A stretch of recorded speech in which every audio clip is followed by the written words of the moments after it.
Père, du Fils et du Saint-Esprit. Amen.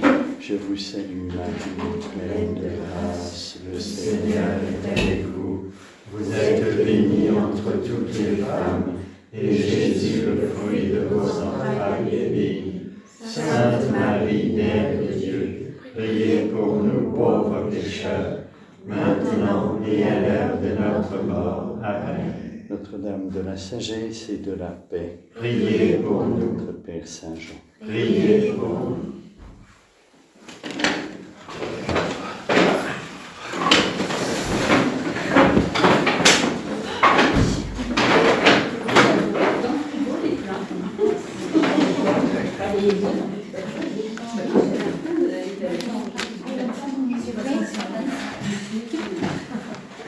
Voilà.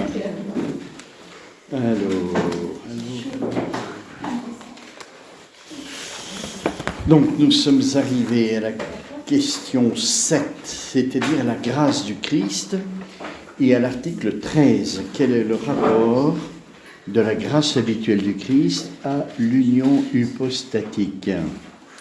Alors, c'est des questions, je regarde un peu comment saint Thomas a formulé la question, parce que parfois la traduction n'est pas toujours correcte. Qualiter et gratia siavet ad unionem, si c'est tout à fait.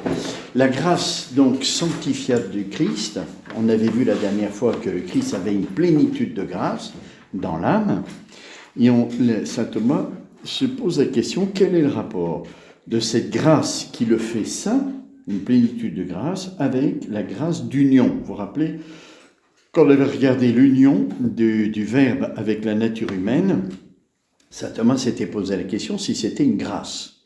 Il avait dit oui, il y a la grâce d'union et il y a la grâce de l'âme du Christ. Alors ça paraît des questions un peu... on ne voit pas bien l'intérêt de cette question. Hein, à quoi ça sert de se poser cette question? Et en fait, elle est capitale. Elle est capitale parce qu'elle prépare la question 8, qui est le sacerdoce du Christ. Vous comprenez bien que cette question-là, elle est capitale parce que nous, la grâce que nous avons reçue au baptême, et que nous avons, qui continue de grandir, je l'espère, elle est une participation à la grâce du Christ. Mais quelle grâce? Elle est participation à la grâce qui fait le Christ saint. Pas à la grâce d'union. La grâce d'union, c'est une grâce de l'être du Christ. Il est le Verbe qui a assumé la nature humaine. C'est une grâce parce que c'est une action de Dieu qui attire à lui dans l'amour la nature humaine de façon substantielle au point que la nature humaine du Christ, elle subsiste dans le Verbe. Ça, nous l'avions vu. Hein. C'est la grâce d'union qui se situe au niveau de l'être. La grâce qui est dans l'âme du Christ se situe au niveau de la vie. Comme nous, on reçoit la grâce au baptême, eh bien, c'est source de la foi, de l'espérance et de la charité, par lesquelles nous faisons des actes de foi, d'espérance et de charité. C'est au niveau de la vie, surnaturelle, mais de la vie. Notre grâce chrétienne participe de la grâce qui est dans l'âme du Christ, pas de la grâce d'être, hein, ou le Verbe. Pourquoi c'est capital? Parce que ça va nous faire comprendre la différence qu'il peut y avoir entre la grâce d'Adam et Ève avant la faute originelle et la grâce chrétienne. Et cette différence, vous allez voir, elle est énorme, et c'est toute la question du sacerdoce du Christ. Parce que la grâce que nous avons reçue et que nous recevons toujours, elle vient du Christ, donc c'est un don de Dieu qui passe par le Christ. Le Christ est intermédiaire, et c'est ça le sacerdoce du Christ, il est intermédiaire entre Dieu, qui est source de la grâce, et nous. La grâce, elle est la cause principale de la grâce, c'est la très sainte Trinité. Donc, comme pour Adam et Ève, c'était la très sainte Trinité qui est cause de la grâce. Et Adam et Ève, avant la faute originelle, avaient reçu cette grâce qui vient de la Sainte Trinité. Nous recevons une grâce qui vient de la Sainte Trinité, mais par la médiation du Christ. Eh bien, ça change tout. Et on va le voir. Voilà, cet article, l'enjeu de cet article, ça prépare, voyez bien, le sacerdoce du Christ, parce que ça va nous montrer quel est l'intérêt et l'enjeu de la médiation du Christ. Et Adam et Ève ont reçu la grâce de la très sainte Trinité sans le Christ. Nous la recevons par médiation du Christ. Ben, ça change tout. À cause du péché originel, c'est ça? Oui, à cause du péché originel, Dieu a répondu en nous donnant le mystère de l'incarnation et de la croix, de la rédemption. Hein, et la grâce, du coup, on la reçoit par l'intermédiaire du Christ. C'est une grâce qui vient des deux côtés de la très sainte Trinité, mais nous, il y a une médiation, celle du Christ. Eh bien, notre grâce, elle est un peu différente, c'est pour ça qu'elle ne porte pas le même nom. Hein, notre grâce, elle est chrétienne, tandis qu'avant la faute originelle, la grâce d'Adam et Ève, elle est de justice originelle. Ce n'est pas le même nom, parce que la grâce est différente. Et on va voir, donc, au fond, cet article, hein, c'est un article sur la grâce chrétienne. Jusque-là, saint Thomas a parlé de la grâce en général, la ratio. Et puis une modalité, c'est la grâce chrétienne. La ratio, c'est la grâce en elle-même, comme participation à la vie de Dieu. Et il y a deux modalités. Il y a la grâce de justice originelle et la grâce chrétienne. Vous voyez, la ratio, c'est l'intelligibilité de la grâce comme participation à la vie de Dieu. Mais cette vie de Dieu, elle peut participer de deux façons différentes, dans la justice originelle et en terre chrétienne. Ça, c'est les modalités. C'est-à-dire la modalité par rapport à la ratio. Il y a toute la ratio dans chaque modalité, c'est-à-dire les deux modalités, justice originelle et grâce chrétienne, c'est participation à la vie de Dieu, ce qui est la ratio de la grâce, mais selon deux réalisations concrètes différentes. Concrètes parce que ça existait. Hein. Alors nous allons voir, l'intérêt de cet article, donc, c'est de nous faire comprendre le don de Dieu à travers la grâce chrétienne par rapport à la justice originelle. Alors, première difficulté, il ne semble pas que la grâce habituelle soit dans le Christ une conséquence de l'union. Une réalité, en effet, ne peut être à elle-même sa propre conséquence. Mais cette grâce habituelle paraît être identique à la grâce d'union, puisque saint Augustin écrit « Cette grâce qui fait que dès le principe de sa foi un homme devient chrétien est celle-là même par laquelle, dès son premier instant, cet homme a été fait Christ. De ces deux grâces, la première appartient à la grâce habituelle, la seconde à la grâce d'union. C'est donc que la grâce habituelle n'est pas une conséquence de la grâce d'union. » Alors c'est intéressant, oui, saint Thomas s'appuie, enfin l'objectant, pas saint Thomas, l'objectant s'appuie sur les écrits de saint Augustin. Et on sait très bien que pour la grâce, saint Augustin n'a pas été aussi précis que saint Thomas. Du coup, Luther a pu s'appuyer sur saint Augustin. Non pas que saint Augustin soit faux, mais c'est interprété, parce que c'est pas assez précis, c'est interprété d'une manière fausse.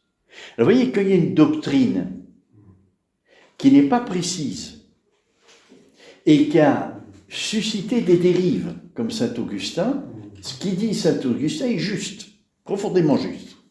Mais comme ce n'est pas précis, on peut l'interpréter de manière fausse. Qu'est-ce qui se passe? Que va faire saint Thomas? Est-ce que saint Thomas va faire comme on fait aujourd'hui? Ah, la doctrine, elle est confuse. Et donc, on met tout à la poubelle, parce que ce n'est pas assez précis. Qu'est-ce qu'il fait saint Thomas? Il dit... Ce que dit saint Augustin est juste, mais il faut préciser. Vous voyez, par rapport à un ancien comme saint Augustin, c'est un ancien sur lequel il s'appuie beaucoup, il le respecte. Et il ne dit pas, parce qu'il y a eu des dérives, il faut mettre à la poubelle. Hein? Il dit, voilà, une doctrine qui est juste, mais qui manque de précision, parce que saint Augustin n'avait pas les moyens d'être aussi précis. Et quelle est la précision que va apporter saint Thomas? La précision, c'est justement la différence entre l'être et la vie. La grâce d'union dans le Christ, elle est au niveau de l'être, et la grâce chrétienne, elle est au niveau de la vie. Eh bien, si je ne peux pas faire cette distinction-là, j'interprète ce que dit saint Augustin. Saint Augustin n'est pas un métaphysicien, il est néoplatonicien. Hein. Vous voyez, c'est fou, mais c'est comme ça. Les pères de l'Église sont plus néoplatoniciens que aristotéliciens. Du coup, quand ils parlent au niveau de la foi, ils disent des choses justes, mais ça manque de précision. Et après, on peut l'interpréter de travers. C'est ce qui s'est passé avec Luther. Donc, vous verrez dans la réponse à la première objection, saint Augustin est un rhéteur. Avant d'être évêque, il a été rhéteur. Hein, donc, avec des expressions très fortes, frappantes, belles, justes, mais qui manquent de précision. Alors, saint Thomas va donner la distinction que ne fait pas saint Augustin. Saint Augustin est au niveau de la vie, parce que c'est un rhéteur. Donc, il parle au niveau de la vie quand Dieu s'est incarné, c'est une action de vie de Dieu qui attire la nature humaine, et quand Dieu donne la grâce dans l'âme du Christ, c'est aussi une action de Dieu. On est au niveau de la vie des deux côtés. Mais il y en a une qui se réalise au niveau de l'être et l'autre au niveau de la vie. Et c'est ça que saint Augustin n'a pas fait comme distinction. Il reste au niveau de la vie, parce qu'il a un regard de sagesse, c'est le regard de Dieu qui est juste. Hein. Mais du côté de la créature, il faut bien distinguer entre les deux, l'être et la vie.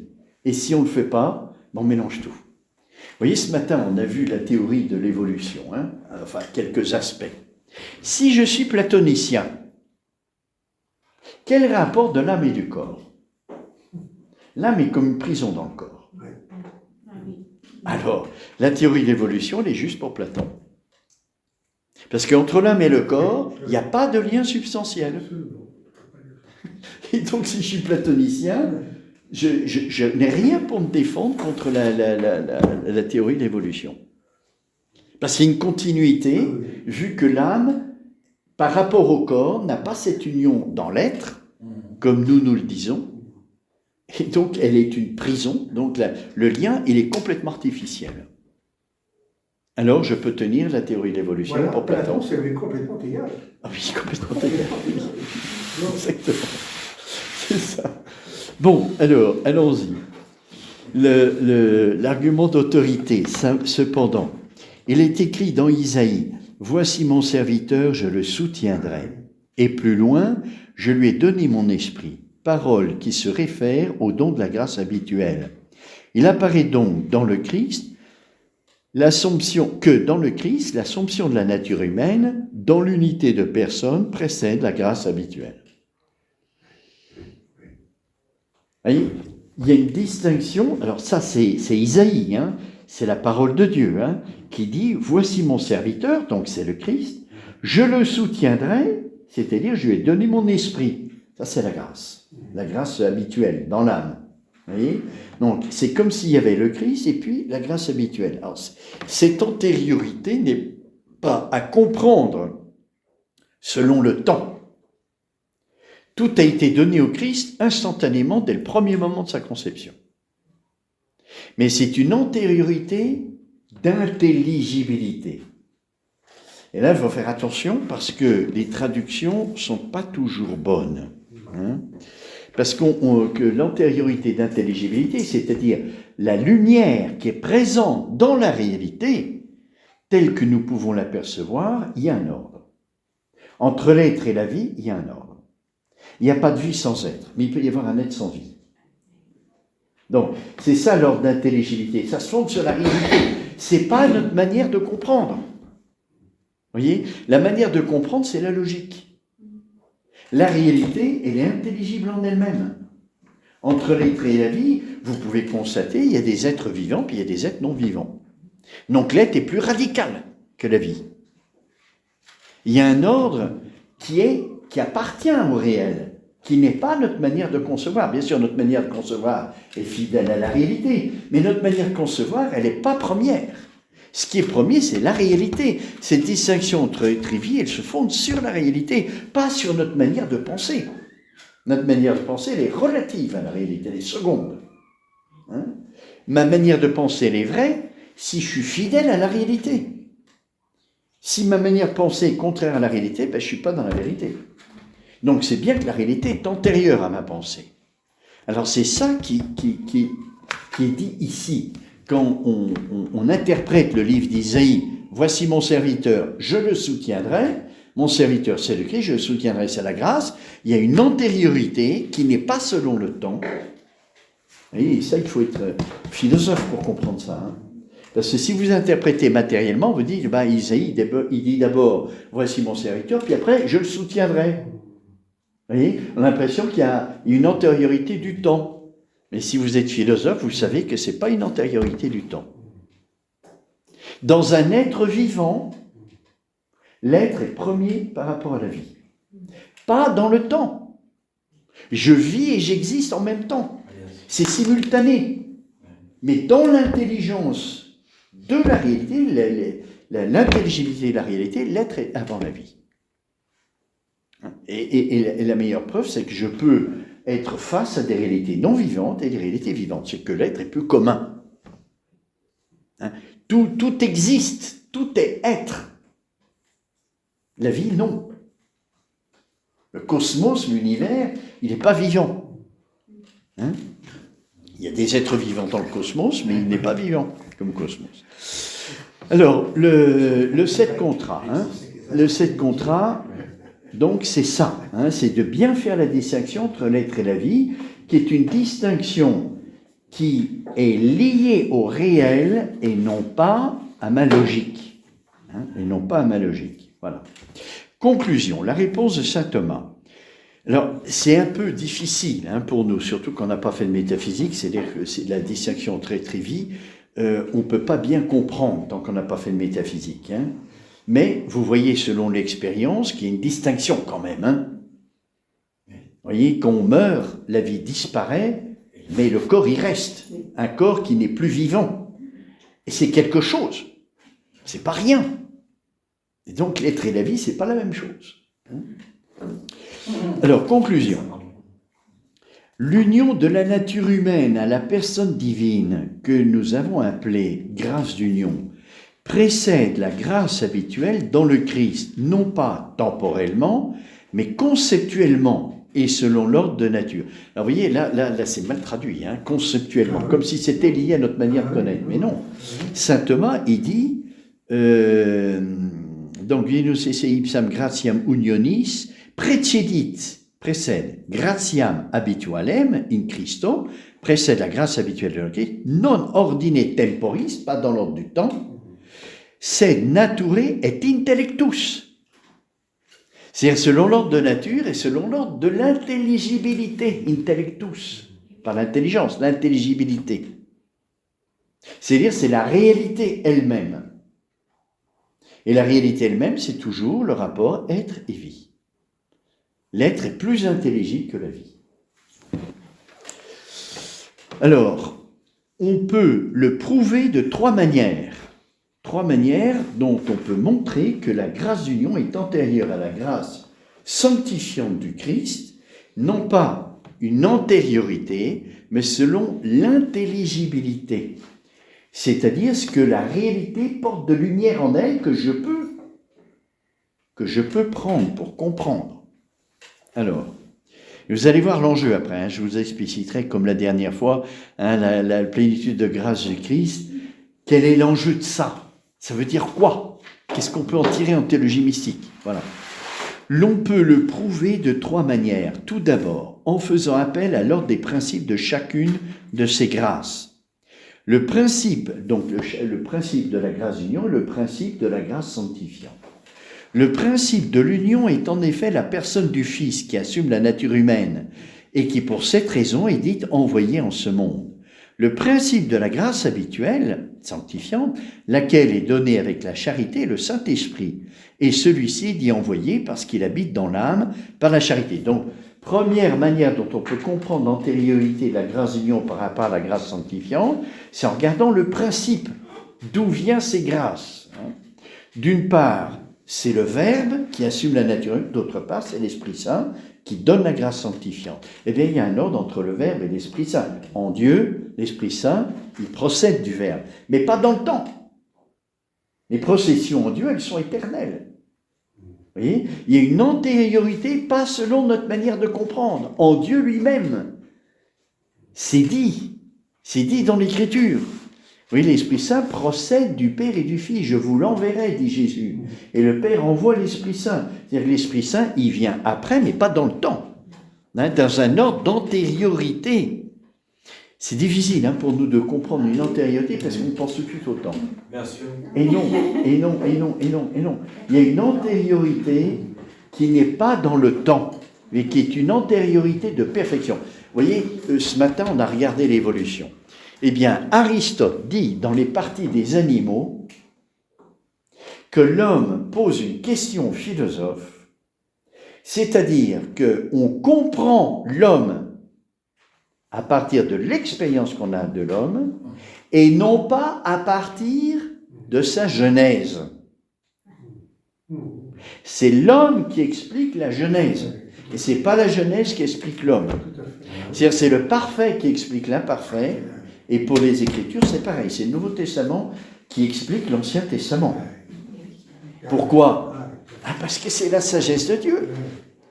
Et la sagesse de Dieu, c'est d'avoir préparé le Nouveau Testament par l'Ancien. Donc, c'est en raison du Nouveau que l'Ancien existe. C'est le parfait qui explique l'imparfait. Ah, c'est capital, c'est capital. Sinon, la théorie de l'évolution, on dit, c'est le devenir qui explique la réalité humaine. Mais non, c'est le contraire. C'est parce qu'il y a l'homme qui a eu ce devenir. Voilà. Donc, ce que dit Aristote, vous voyez, 4e siècle avant Jésus-Christ, c'est quand même assez pointu comme intelligence. Nous, on fait le contraire, on dit tout le temps, mais c'est le devenir qui explique le résultat. Mais non, c'est en fonction du résultat qu'il y a ce devenir. Bon. Et oui, ça c'est la sagesse. C'est l'ordre voulu par Dieu. Donc, première manière dont on prouve que la grâce d'union précède la grâce sanctifiante, c'est en regardant le principe de chacun. D'un côté, c'est le Verbe, de l'autre côté, c'est l'Esprit Saint. Et en Dieu lui-même, il y a un ordre. Il y a d'abord le Père, le Fils et l'Esprit Saint. Et ce d'abord n'est pas temporel. C'est ça le mystère, vous voyez, on ne peut pas comprendre. Cet ordre qui est en Dieu, entre les trois personnes, on est obligé de dire qu'il y a un ordre. Parce que ça nous est révélé. Mais on ne peut pas le comprendre parce qu'il n'est pas dans le temps. Tout est éternel en Dieu. Mais on doit maintenir dans notre foi qu'il y a un ordre. Alors, c'est pour ça qu'on a des difficultés à comprendre, parce que notre intelligence, elle comprend à partir de notre expérience. Or, Dieu, on n'expérimente pas l'ordre dans la Trinité. Alors, c'est difficile pour nous. C'est la foi. On doit faire confiance. Qu'il y a un ordre dans la Trinité, on ne comprend rien du tout, mais il y a un ordre dans la Trinité. L'ordre des personnes divines. C'est pour ça que le Christ, sans arrêt, renvoie à son Père, oui. Notamment Saint Jean. Oui, surtout ça. Oui, tout à fait. On voit que c'est le Père. Ah, tout à fait. Oui, la prière de notre fondateur, ô Jean, étoile étincelante de l'Église. Ah, tiens. Étoile étincelante de l'Église. C'est la place de Jean dans l'Église, étoile étincelante. Ah, tous les saints sont des étoiles dans l'Église. Ô Jean, étoile étincelante de l'Église. Qui reflète la lumière du Père. La lumière du Père, c'est quoi ? C'est le Verbe. Et c'est propre à Saint Jean. Alors, étoile étincelante de l'Église, c'est parce que Saint Jean nous a révélé le Verbe. Étoile étincelante de l'Église, qui reflète la lumière du Père, du Verbe, fruit éternel de son sein. C'est-à-dire ce Verbe que Jean nous révèle, ce n'est autre que celui dont parlent les synoptiques, c'est-à-dire le fruit du sein éternel du Père, plein de grâce et de vérité. C'est Saint Jean. Ah oui, c'est Saint Jean. Mais là, on touche le spécifique de Saint Jean. C'est pour ça que c'est l'étoile étincelante de l'Église. Parce qu'il nous donne une lumière que les autres ne nous donnent pas, en nous révélant le Verbe. Vous voyez, cette prière, elle n'est pas donnée en pointant ce qu'il y a de spécifique à Jean. Non, elle est donnée d'abord parce qu'il y a de spécifique à Jean.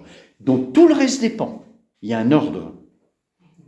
C'est pas il a fait ci, il a fait ça, et puis il a... Non. C'est très différent. C'est un ordre théologique. Donc qui nous permet d'entrer mieux dans la prière, parce qu'il y a un ordre de sagesse qui nous parle. C'est pas une description. Description, c'est spiritualité. Quand il y a un ordre de sagesse, et c'est spécifique à Saint Jean, cette ordre de sagesse, ça nous permet de mieux entrer dans le mystère, parce que ça nous nourrit. Bon, je continue, c'est une parenthèse. Alors, le principe de l'union est en effet la personne du Fils qui assume... Bon, alors là, vous voyez, le principe de l'union et le principe de la grâce, c'est le Fils et c'est le Verbe. De même que dans cet ordre, l'Esprit Saint procède du Fils et l'amour de la sagesse.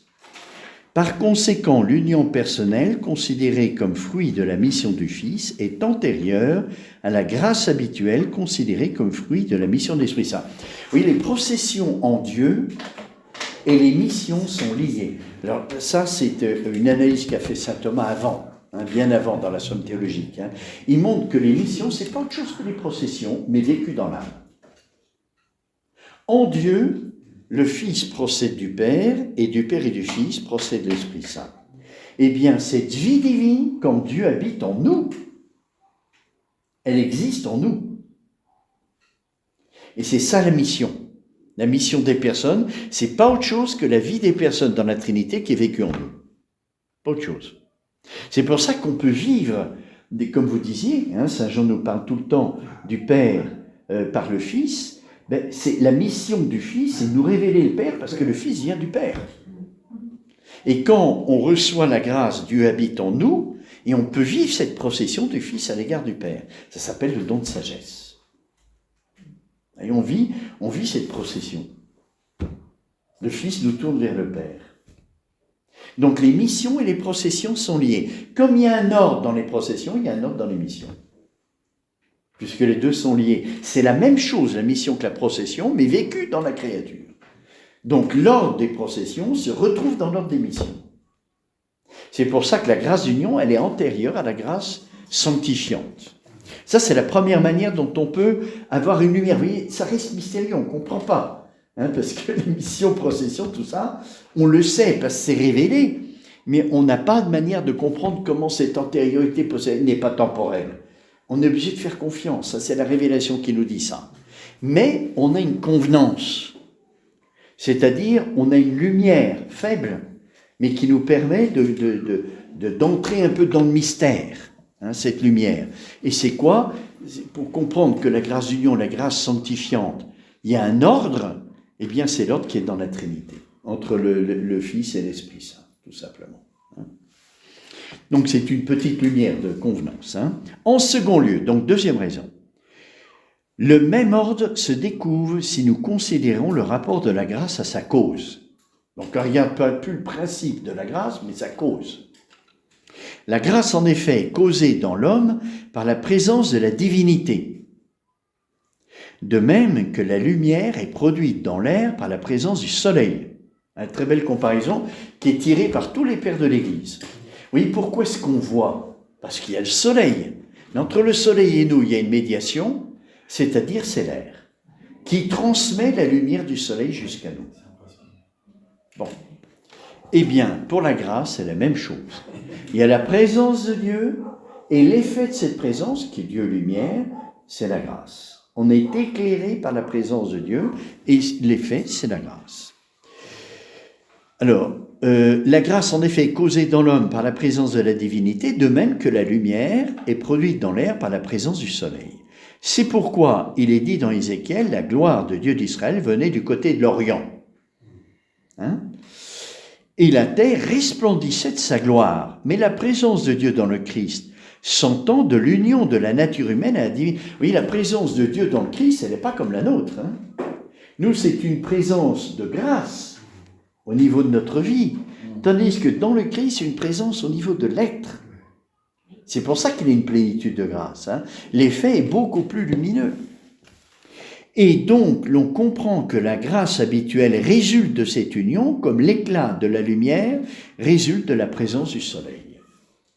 Vous voyez, le soleil, quand Jésus dit « Je suis la lumière du monde », concrètement, c'est le soleil, la lumière du monde.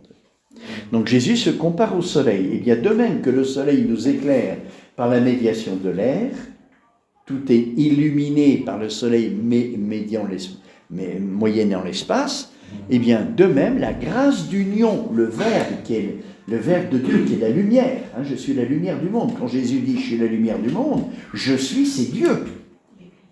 C'est pas le Christ comme homme qui est la lumière du monde, hein, c'est le Verbe. Je suis la lumière du monde. Cette grâce d'union, elle éclaire. Quoi? Elle éclaire l'âme du Christ, plénitude de grâce. Troisième raison pour laquelle on peut dire qu'il y a une antériorité de la grâce d'union sur la grâce sanctifiante, la raison de cet ordre peut se prendre de la fin de la grâce. Alors vous voyez, le principe, la cause et la fin. Les faits. Le principe, c'est les personnes divines. La cause, il y a un intermédiaire. Et puis la fin, c'est le but. Pourquoi ? Troisième lieu, la raison de cet ordre peut se prendre de la fin de la grâce. Celle-ci est ordonnée à nous permettre de bien agir. On reçoit la grâce pour vivre bien, divinement. Pas bien moralement, mais surnaturellement, contemplativement. Hein ? Celle-ci est ordonnée à nous permettre de bien agir, mais les actions appartiennent aux suppôts et aux individus. C'est-à-dire, qui c'est qui agit? C'est une personne, c'est un sujet. C'est une personne, suppôt et personne, vous vous rappelez, c'est la même chose, hein? À peu près la même chose. Dès lors, l'action et la grâce qui ordonnent à l'action présupposent l'hypostase ou le suppôt. D'autre part, ainsi que nous l'avons marqué plus haut, l'hypostase dans la nature humaine de Christ n'est pas antécédente à l'union. La grâce d'union précède donc logiquement, c'est pas logique, hein, c'est vraiment selon l'intelligibilité, la grâce habituelle. Vous voyez, la grâce est ordonnée à l'action, elle présuppose la personne. Dans le Christ, la personne, c'est le Verbe de Dieu lui-même. Donc c'est au niveau de l'être. Et l'être est plus intelligible que la vie. La grâce habituelle dans l'âme du Christ présuppose la grâce d'union, puisque la grâce habituelle dans l'âme du Christ, c'est l'effet de l'union du Verbe avec l'homme, dans le Christ incarné. Hein? Donc la réalité elle-même, elle est intelligible à deux niveaux, au niveau de l'être, la grâce d'union, et au niveau de la vie, la grâce surnaturelle dans l'âme du Christ. Donc il y a un ordre.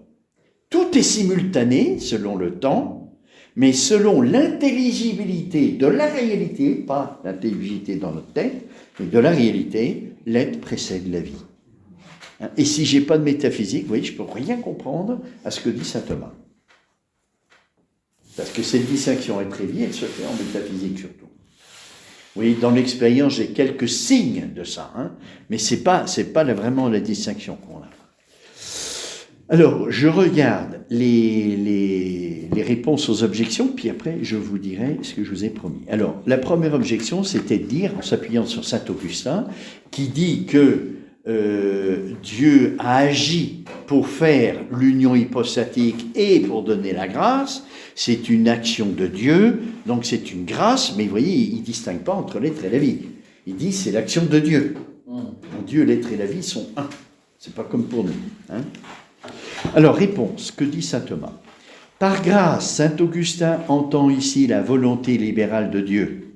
Voilà, la volonté, donc c'est la vie, hein, qui dispense ses bienfaits gratuitement.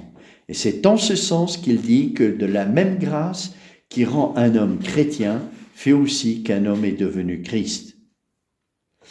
L'une et l'autre œuvre proviennent en effet, sans aucun mérite de notre part, de la bonté gratuite. Donc c'est une unique action de Dieu qui a réalisé l'union hypostatique et la plénitude de grâce en l'âme du Christ. Saint Augustin parle au niveau de la vie, la volonté de Dieu. Voilà. Mais il y a un effet au niveau de l'être et un effet au niveau de la vie. Voilà, et comme saint Augustin n'est pas métaphysicien, eh ben, il parle comme il peut, ce qu'il dit est juste, hein, il n'y a rien à faire, hein, ce qu'il dit est juste. Mais du côté de la créature, on doit distinguer, parce que ce n'est pas la même chose. Et si on ne distingue pas, ben, c'est la source de toutes les erreurs, comme Luther, par exemple. Alors, deuxième, et vous allez voir, hein, dans ce que je vais vous dire tout à l'heure, hein, pour Luther, le Christ n'est pas saint dans sa nature humaine. Il n'y a qu'une grâce, non, il n'y a qu'une grâce. C'est pour ça que le sacerdoce, il le nie. Il n'y a pas de sacerdoce sacramentel pour Luther. Parce qu'il n'y a pas de grâce habituelle dans l'homme du Christ. Il n'y a qu'une grâce d'union. Oui, le fait de distinguer la grâce d'union et la grâce sacramentelle rend raison du sacerdoce. Le Christ est médiateur à cause de ça. Et comme Luther nie le sacerdoce, parce qu'il dit il n'y a qu'une grâce d'union, il n'y a pas de grâce sanctifiante. Le Christ n'est pas saint, il est saint dans son être, parce qu'il est le Verbe de Dieu, il est Dieu. Mais il n'est pas saint dans son âme. Ah, il ne dit pas que c'est un pécheur, non, bien sûr que non. Hein. Mais il n'y a pas cette grâce plénitude de grâce. Hein. Toute la question du sacerdoce du Christ, en théologie scientifique, hein, elle s'appuie sur cet article 13. La distinction entre la grâce d'union et la grâce habituelle. Hein. Donc, deuxième objection. La disposition précède l'achèvement, soit dans l'ordre du temps, soit au moins dans l'ordre conceptuel. Mais la grâce habituelle apparaît comme une certaine disposition de la nature humaine à l'union personnelle. C'est donc que, loin de suivre l'union, elle la précède plutôt. Hein? Ça s'appuie sur la distinction entre la disposition et la propriété.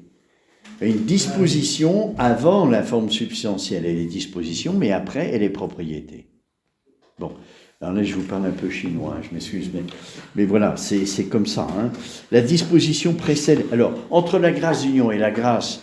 Vous voyez, on dit que la grâce d'union, elle précède, comme on vient de le dire, la grâce habituelle. Donc, on a l'air de dire c'est une disposition à la grâce habituelle. Hein, ce qui ne va pas. Parce que la grâce d'union, c'est la plénitude de grâce. Hein. La grâce d'union, elle est beaucoup plus que la grâce habituelle dans l'âme du Christ, qui est créée. La grâce d'union, c'est une attraction d'amour de Dieu. Hein. Alors, réponse, que dit saint Thomas ? Pour les choses qui se font progressivement, la disposition précède, dans l'ordre de la génération, l'achèvement auquel elle prépare. Au contraire, elle suit naturellement l'achèvement quand celui-ci est déjà acquis. Ainsi, la chaleur, qui est la disposition à la forme du feu, hein, si vous voulez allumer une bûche qui est mouillée, vous n'y arriverez pas. Hein. Si vous chauffez une bûche, elle prend tout de suite, parce qu'il y a la disposition, qui est la chaleur. Hein. Et le feu, c'est la chaleur pour brûler. Donc, s'il y a la disposition, ça prend tout de suite. Donc, la disposition prépare. Hein. La chaleur, qui est la disposition à la forme de feu, est aussi l'effet qui résulte de cette forme. Hein, les feux spontanés dans la nature, ça vient du fait que la chaleur est trop forte. Moi, j'ai fait cette expérience quand j'étais en Italie, où il y a des chaleurs épouvantables. Hein. À Finale Emilia, il faisait plus de 40 degrés l'été. Hein. C'est irrespirable. Alors nous, comme des imbéciles, on avait coupé l'herbe parce qu'on a un grand jardin, et puis on avait entassé l'herbe dans un coin, et ça a pris feu. Parce que entasser l'herbe, ça moisit, ça fermente, et puis ça prend feu tout seul. Vous voyez, la chaleur qui est la disposition, et après, quand le feu, eh bien la chaleur est une propriété. Quand ça brûle, ça chauffe, comme le radiateur, comme le four. Hein? Donc, vous voyez bien que la chaleur, elle est disposition, mais en même temps propriété. Alors, entre la grâce d'union et la grâce habituelle, est-ce qu'il y a cet ordre-là? Hein? Or, la nature humaine du Christ est unie à la personne du Verbe dès le principe et sans étape progressive. Par suite, la grâce habituelle ne peut pas être envisagée comme précédant l'union, mais comme résultant à la manière d'une propriété naturelle. C'est une conséquence de la grâce d'union, mais une conséquence pas temporelle. Hein? C'est toujours selon l'ordre de l'intelligibilité. Vous voyez, et là, c'est mal traduit dans la traduction, hein, parce qu'on vous dit...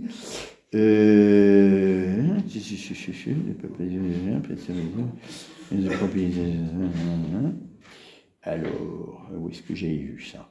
Ce logiquement, là, c'est épouvantable. Ah non, c'est dans le corps de l'article. On dit la grâce d'union précède donc logiquement la grâce habituelle. Attendez. Mais le logiquement, ça vient du rapport entre l'être et la vie. Ça vient pas de notre... La logique, c'est dû au raisonnement humain. La sagesse de Dieu, elle dépasse la logique. Elle n'est pas logique, la sagesse de Dieu. Vous voyez, l'ordre des personnes divines en Dieu, c'est pas la logique, ça. Ça n'a rien à voir avec la logique. Ah non? Alors... donc, la deuxième objection, hein, c'est de dire, la réponse à la deuxième objection, c'est de dire qu'il y a toujours cet ordre parce que la grâce d'union, elle précède la grâce habituelle comme une disposition à la grâce habituelle, parce que c'est l'être et la vie. Troisième objection, ce qui est commun est antérieur à ce qui est propre. Ah, l'homme est un animal, c'est le genre, raisonnable. Ce qui est animal en nous, ça précède ce qui est propre, l'homme, infusion de l'âme, création de l'âme. C'est l'objection. Mais la grâce habituelle est commune au Christ et aux autres hommes. La grâce habituelle, c'est celle du Christ, dans l'âme du Christ, et puis nous, on a la grâce habituelle aussi. Pas au même degré, c'est évident. Nous, on est limité, et le Christ, c'est la plénitude de grâce, comme on l'a dit. Donc, ce qui est générique, la grâce d'union, au contraire, est propre au Christ. C'est vrai. Il n'y a que le Christ qui a cette grâce d'union. Tandis que ce qui est commun, nous et au Christ, comme c'est commun tous, ça devrait précéder. Nous et les animaux, on a un genre commun. Et puis, ce qui est propre fait qu'on a une espèce particulière. Donc, ce qui est au niveau intelligible, si je veux comprendre l'homme, il faut que je regarde le genre et puis ce qui est de propre. Voyez, et comme la grâce habituelle, elle est commune à tous les hommes et au Christ, ça semble antérieur à la grâce d'union qui est propre au Christ. Voyez. Le Christ est un homme, mais un homme particulier, c'est le Verbe fait chair. Est-ce que c'est la manière de comprendre le Christ? Non, c'est tout le contraire. Ce que disait Aristote dans les parties des animaux, on comprend le parfait en lui-même et l'imparfait se comprend à partir du parfait. La grâce d'union, c'est la grâce infinie de Dieu qui fait que le Christ a une plénitude de grâce dans son âme. Voilà. Alors, la grâce d'union, au contraire, est propre au Christ. La grâce habituelle est donc antérieure conceptuellement. Voilà, encore une erreur, conceptuellement, de traduction, à la grâce d'union, il ne la suit pas. Parce que comment ça a été en latin, c'est ergo prior est secundum intellectum. Ce qui est premier selon l'intelligence, pas conceptuellement. Concept, c'est dans ma tête, c'est dans l'intelligence. L'intelligence, l'intelligibilité, elle est dans la réalité. Oui. Gratis habitualis, etc. Alors, réponse de saint Thomas.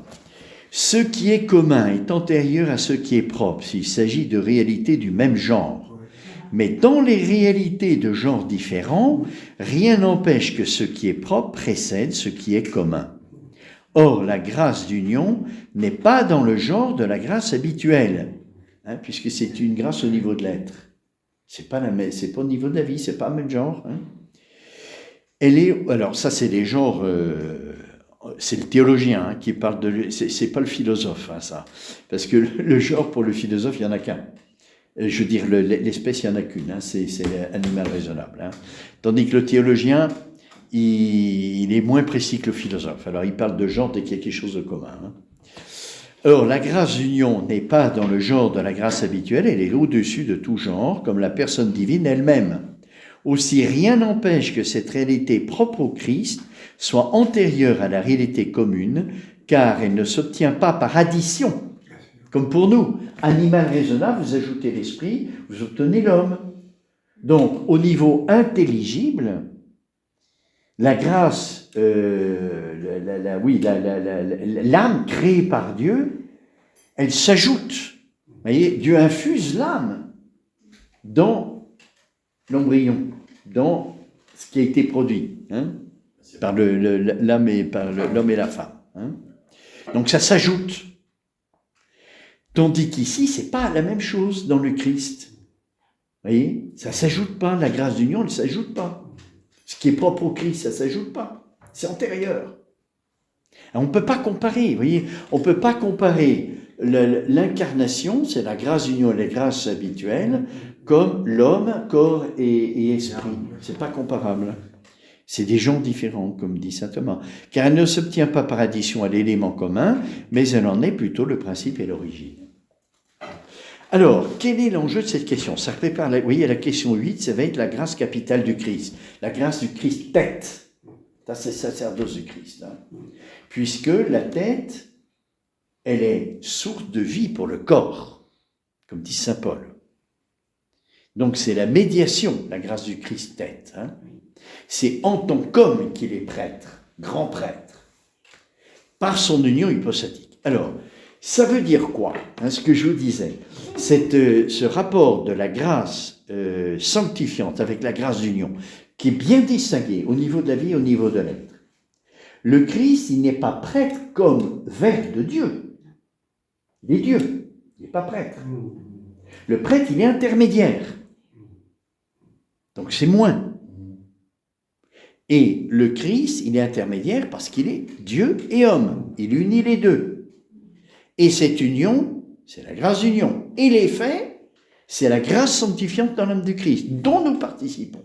Nous ne participons pas de la grâce d'union. Vous voyez, notre grâce, elle n'est pas d'être unie avec le Verbe dans l'être. Non. Elle est d'être unie au Verbe dans la vie. Donc c'est bien la grâce sanctifiante du Christ à laquelle nous participons. Mais comme elle est l'effet de la grâce d'union, ça veut dire que la grâce chrétienne, elle est en vue d'une union personnelle avec Dieu qui se réalisera dans la vie béatifique. Pas comme dans le Christ, hein, bien sûr que non, mais d'une union particulière. C'est-à-dire, Adam et Ève, avant la faute originelle, ils avaient la grâce qui venait de la Trinité. Et donc, ils étaient unis à Dieu, par la grâce. Nous, on est unis à Dieu, à la Trinité, par la médiation du Christ. Et cette grâce, elle est dépendante, puisqu'elle est une conséquence de la grâce d'union. Vous voyez, la grâce chrétienne, elle est dépendante de la grâce d'union. C'est-à-dire, on entre dans le mystère de la Trinité de l'intérieur, ce que n'avait pas Adam et Ève. Le sacerdoce du Christ nous fait pénétrer dans l'intérieur du mystère de la Trinité. C'est-à-dire que, par le don de sagesse, nous pouvons vivre ce que le Fils vit avec le Père. C'est le sacerdoce du Christ. Ce qu'il n'avait pas Adam et Ève. Pas de la même manière. Vous voyez ? Le fait de dire que la grâce d'union est antérieure et source de la grâce sanctifiante du Christ, de laquelle nous participons, ça fait que notre grâce qui participe, elle est relative à la grâce d'union. Relative. C'est-à-dire, on est relatif au Verbe de Dieu, d'une nouvelle manière, qu'Adam et Ève n'avaient pas. Parce que leur grâce sanctifiante n'était pas liée au Christ. Était une grâce de justice originelle. Il n'y avait pas la médiation du Christ. Donc notre grâce, elle est plus immédiatement liée au Verbe de Dieu. C'est-à-dire qu'on est fils du Père d'une nouvelle manière. D'une manière beaucoup plus proche, beaucoup plus puissante.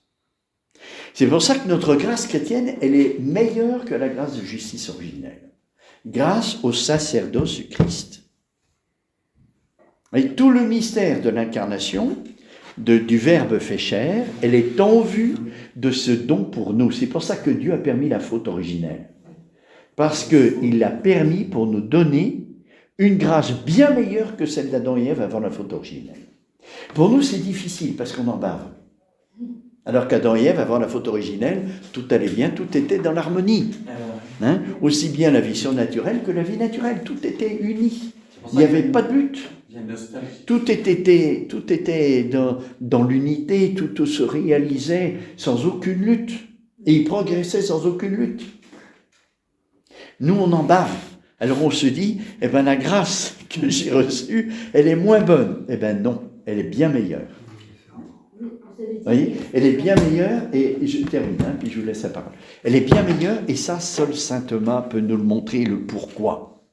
C'est la distinction de la grâce d'union et la grâce capitale, la grâce sanctifiante du Christ. On participe de cette grâce sanctifiante qui est dans le Christ.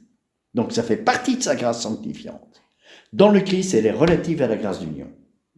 Elle nous lie immédiatement au Verbe de Dieu. Comme nous participons de la grâce du Christ, qui est relative au Verbe de Dieu, par la grâce du Christ, on est plus relatif au Verbe de Dieu. On a une proximité avec le Verbe de Dieu beaucoup plus grande. C'est fou. Donc, une paternité, une filiation à l'égard du Père qui est plus intime. C'est pour ça que Saint Jean, dans son prologue, pourquoi il dit dans le principe était le Verbe. Il nous fait comprendre la proximité du Père et du Verbe, dans le principe, dans le sein. En grec, c'est dans le sein du Père. Était le Verbe. Quand vous parlez de génération, il y a une séparation. Entre le Père et le Fils, la génération, c'est séparé. Il n'y a pas cette proximité. Saint Jean nous dit, dans le principe était le Verbe.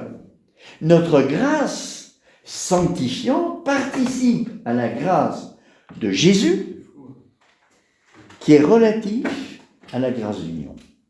Donc nous avons un rapport avec le Père du ciel qui est beaucoup plus intime. Vous voyez, toutes ces distinctions qui paraissent si subtiles dans la théologie scientifique, ben, si vous ne les avez pas, vous ne pouvez pas comprendre. Très sage. Pourquoi la grâce chrétienne est bien meilleure que la grâce de justice originelle. Alors on le sait dans la foi, parce que dans la foi c'est révélé, merveilleuse faute qu'on a dit à Pâques il n'y a pas longtemps, heureuse faute qui nous a valu un tel rédempteur. Alors on le dit dans la foi, mais on n'a aucune intelligence. Grâce à saint Thomas, on ne comprend pas, c'est toujours mystérieux, mais on a une lumière qui nous permet de mieux nous engager. Parce qu'on a l'évidence que la grâce chrétienne nous lie au Verbe de Dieu de façon plus immédiate à cause de Christ, qui est le Verbe de Dieu lui-même. Sa grâce sanctifiante, elle est dépendante de la grâce d'union. Donc notre grâce sanctifiante est dépendante de la grâce d'union. Donc on est plus fils du Père qu'Adam et Ève. C'est invraisemblable, mais c'est comme ça. Voilà, donc notre grâce chrétienne, elle est bien meilleure, infiniment supérieure à celle d'Adam et Ève. Donc, bien heureux sommes-nous. Il ne faut pas avoir la nostalgie du paradis terrestre. On rêve tout le temps. Un monde où il n'y ait plus que le bonheur, où il n'y ait plus de lutte, où il n'y ait plus de tristesse, où il n'y ait plus d'épreuves, où il n'y ait plus rien du tout. On rêve à ça de temps en temps. On se dit, c'est quand je serai au paradis terrestre, il n'y aura plus ça. C'est vrai, il n'y aura plus ça. C'est dit. Mais notre grâce sur la terre, elle est bien meilleure. C'est un don de Dieu qui est infini. On ne s'en rend pas compte, parce qu'on est dans la foi, on ne l'expérimente pas. Mais on le sait, et on peut le mettre en évidence, grâce à la théologie scientifique. Mais s'il n'y a pas la théologie scientifique qui nous donne les distinctions par lesquelles on touche nécessairement, le pourquoi de la grâce chrétienne qui est meilleure, si on n'a pas ça, comme chez les orthodoxes, je peux le dire parce que notre ami n'est pas là, Nicolas, s'il n'y a pas ça, eh bien, on peut dire plein de bêtises. Parce qu'il n'y a pas la nécessité qui rectifie tout. Vous voyez, on peut faire des confusions et on peut voilà. Ah, c'est ça qui est... Oui, alors vous avez une question. J'étais interpellée par le fait que vous disiez Adam et Ève progressaient sans aucune lutte. Ils progressaient... En charité. Ils ont été créés dans la grâce, dans la foi, l'espérance et la charité. C'était leur épreuve, comme les anges. Dieu les a créés avec la grâce, et il a demandé à chacune de ses créatures spirituelles de s'engager dans la confiance à son égard pour entrer dans la vision béatifique. C'est pour ça qu'on peut dire qu'il progressait. Oui, il devait progresser. Alors, c'est pas révélé qu'il y a eu... Le temps entre la création d'Adam et Ève et le péché originel, on ne sait pas. On ne sait pas. Mais on peut dire qu'il n'avait aucun obstacle pour progresser, comme la Vierge Marie. Ils étaient sans péché, donc il n'y avait pas d'obstacle. Et le cosmos était en harmonie avec leur nature humaine. Tout était dans l'unité et dans l'harmonie. Donc ils pouvaient progresser sans obstacle et sans difficulté. Mais alors, est-ce qu'ils voyaient Dieu comme leur Père ? Non, ils étaient dans la foi. Ils étaient dans la foi. Ils ne voyaient pas Dieu. C'était ça leur épreuve, vous voyez. Et ils devaient choisir de suivre Dieu en faisant confiance. Mais nous voyons... Enfin, non, nous ne voyons pas. Mais parce que que la grâce chrétienne parce que nous sommes relatifs au Verbe de Dieu, nous pouvons dire que Dieu est notre Père, c'est cela, mais pour Adam et Ève aussi. Ah. Il était père aussi Oui, pour oui. eux, mais d'une autre manière. Vous voyez, la paternité se décline. Vous voyez, vous pouvez dire que même si vous n'êtes pas chrétien, vous êtes créé par Dieu. Donc, en tant que créature, Dieu est votre Père. Et si vous êtes créé comme créature vivante, et celui qui donne la vie, c'est le Père, avec la mère, bien sûr. Hein. Mais Dieu est Père parce que je suis une créature vivante. Après, avec la grâce, je peux dire que Dieu est Père d'une autre vie encore, c'est la vie surnaturelle, la vie de la grâce, vous voyez. Donc, il est Père encore plus profondément, parce que la vie qui me relie à lui est plus intime. La vie, c'est une ressemblance au niveau de la vie. D'ailleurs, quand je suis une créature, simplement sans la grâce, Dieu est mon Père parce qu'il m'a communiqué une vie naturelle, biologique, et spirituelle, mais toujours naturelle, pas surnaturelle. Donc Dieu est mon Père en ce sens-là, il y a une transcendance. Avec la grâce, Dieu, il y a une proximité plus grande.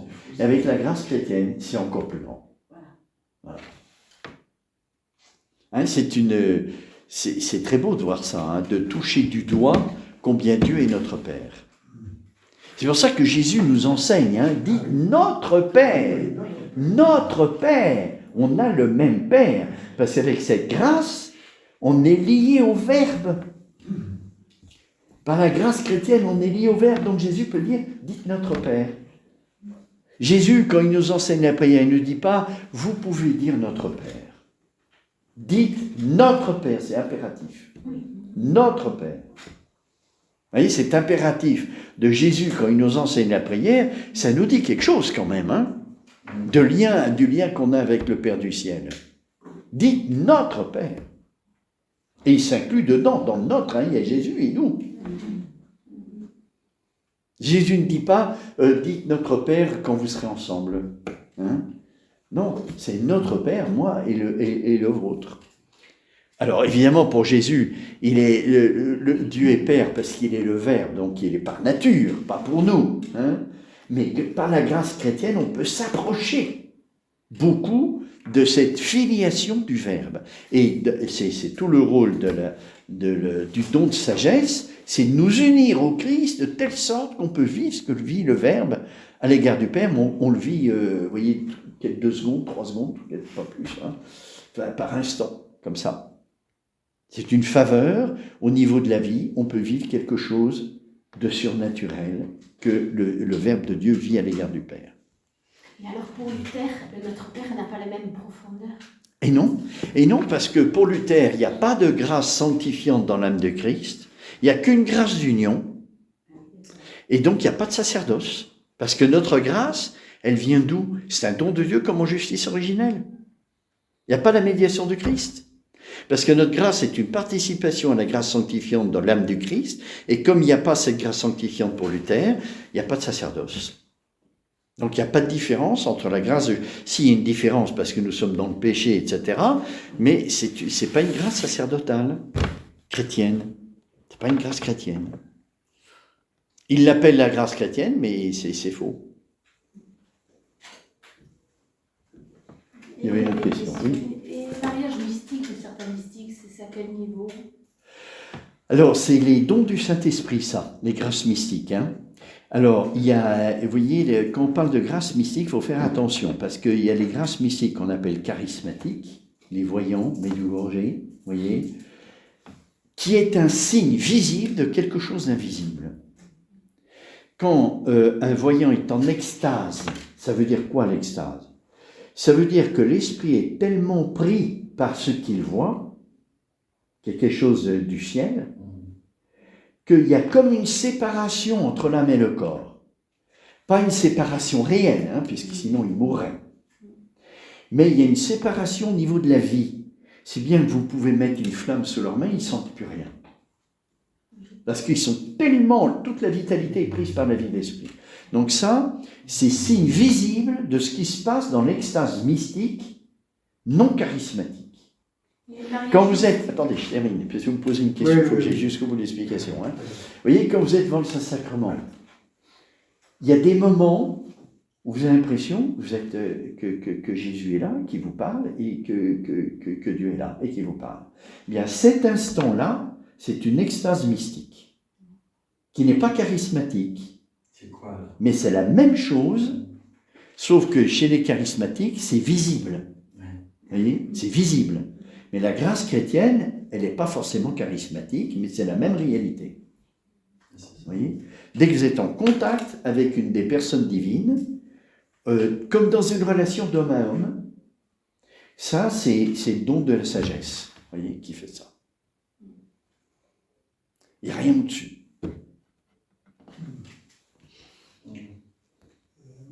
Il y a une question aussi. Oui, Oui. J'essaye de trouver un chemin avec tout ce que tu me dis. Mais je crois que la providence, le texte qu'on a reçu aujourd'hui, qui est extraordinaire, c'est comment le regarder, comment l'entendre. Quand ils reviennent de la pêche, ils ont pêché toute la nuit, ils n'ont rien pris. Ça veut dire qu'ils n'ont rien compris. Et puis ils arrivent et il y a quelque chose qui se passe. Il y a des signes qui montrent qu'il y a une présence et c'est le Seigneur. Et Jean le reconnaît à cause de ça. ouais, et on pourrait voilà, bon. Mais pourquoi à droite, pourquoi 153 gros poissons? Gros poissons, ça veut dire qu'ils sont en mesure de se reproduire. Pour moi. Ils ont une maturité. Autrement, les petits, ils n'ont pas de maturité. Donc les apôtres arrivent à un moment de la vie avec le Christ où ils ont une maturité pour comprendre ce qui est en train de se passer. Alors Saint Jérôme, il dit 153 gros poissons, c'est le nombre de poissons qui existent connus à l'époque. Après, nous, on dira 153 avec Maria, enfin, je crois. Ça ne nous aide pas beaucoup dans la foi, ça. Non, mais je crois que ce moment-là est très important et on devrait le regarder beaucoup plus. C'est qu'ils sont arrivés à un moment où leur intelligence est en capacité de comprendre ce qui est en train de se passer. Alors, pas tout le monde l'a compris. Hein. Non. C'est après, avec les commentaires des pères de l'Église Oui, qui ont explicité, mais sur le moment, Jean a reconnu que c'était le Seigneur. Pourquoi? si. Parce que à Cana, quand Marie a dit aux serviteurs, tout ce qu'il vous dira, faites-le, il y a eu le miracle. Ouais, absolument. Et Jean fait le lien. Tout ce qu'il vous dira, jetez le filet à droite, ne vous voit pas à gauche. À droite. Eh bien, c'est la pêche miraculeuse, c'est-à-dire une surabondance, et Jean le reconnaît sans doute à cause de ça. Parce que l'obéissance à la parole de Dieu est toujours miraculeuse, porte des fruits miraculeux. Donc il dit, c'est le Seigneur à Pierre.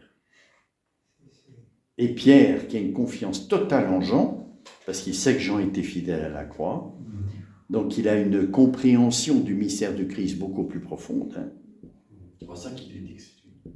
C'est pour ça que, vous voyez, quand dans la prière, je reviens à cette prière, hein, ô étoile étincelante de l'Église qui reflète la lumière du Verbe, etc., cette lumière, elle s'achève dans l'amour, parce que Jean met la tête sur le cœur de Jésus.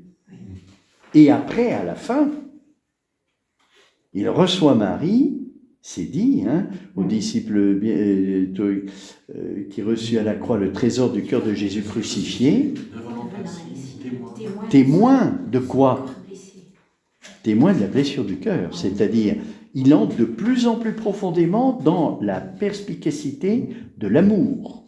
C'est-à-dire, étoile étincelante de l'Église, il nous révèle le Verbe qui s'achève à la fin dans l'amour, dans une perspicacité. Il faut avoir la lumière du Verbe pour pénétrer dans les secrets de l'amour, plus profondément. Et c'est pour ça qu'à la fin, soit notre Père, on le choisit pour ça. Hein, il y a une intelligence dans cette prière. Hein. Ce n'est pas une description de toutes les qualités de Jean, enfin quoi. C'est nul. C'est beaucoup plus. Et ça c'est l'intelligence de notre fondateur qui avait cet ordre, hein, qui a été formé, il avait l'intelligence formée avec un ordre incroyable. Bon, je m'arrête. Oui. Bon. La prochaine fois, nous aborderons donc le sacerdoce du Christ, qui est la question 8, c'est la grâce capitale. Capital, ça veut dire tête, caput. Hein, en latin, caput, c'est la tête. Donc, grâce capitale du Christ, c'est la grâce du Christ en tant qu'il est tête de l'Église. Vous voyez?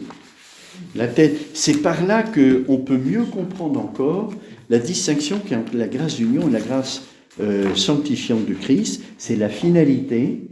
La finalité, c'est d'être tête de l'Église. La grâce, la plénitude de grâce du Christ dans l'âme, c'est pour que nous puissions la participer. Donc il y a une plénitude de grâce pour que cette grâce puisse être participée par toute l'humanité de tous les temps. Et c'est le sacerdoce de Christ. Ça, c'est gigantesque. Ouais. C'est gigantesque, on verra ça.